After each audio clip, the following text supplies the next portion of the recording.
It was a night like any other, or so I thought, until an insidious invader found its way into the depths of my ear canal, unleashing a nightmare that would haunt me for years to come. It began innocently enough.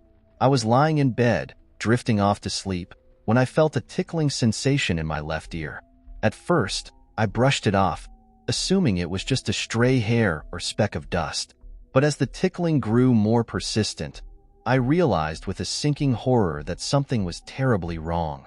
Panicked, I frantically tried to shake whatever it was loose, but it only seemed to burrow deeper into my ear, its tiny legs scratching against the sensitive skin.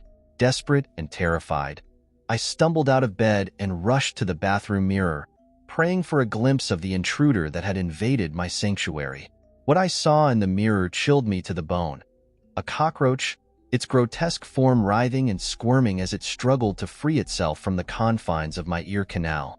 I recoiled in horror, while rising in my throat as I realized the true extent of the nightmare that had befallen me.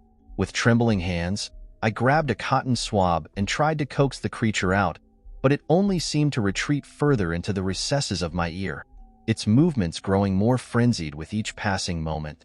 Tears streamed down my face as I felt the vile creature clawing at my eardrum, its sharp legs piercing the delicate flesh.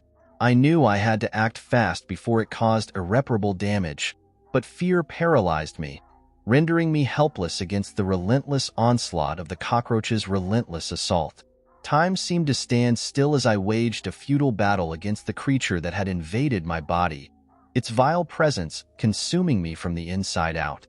In a last-ditch effort to save myself, I stumbled out of the bathroom and into the hallway, screaming for help as I felt the cockroach inching ever closer to my brain. But my cries fell on deaf ears, drowned out by the cacophony of my own terror. And then, just as suddenly as it had begun, the nightmare was over. With one final, desperate push, the cockroach wriggled free from my ear, leaving behind a trail of blood and agony in its wake. I collapsed to the ground, shaking and sobbing uncontrollably as I realized the true horror of what had just transpired.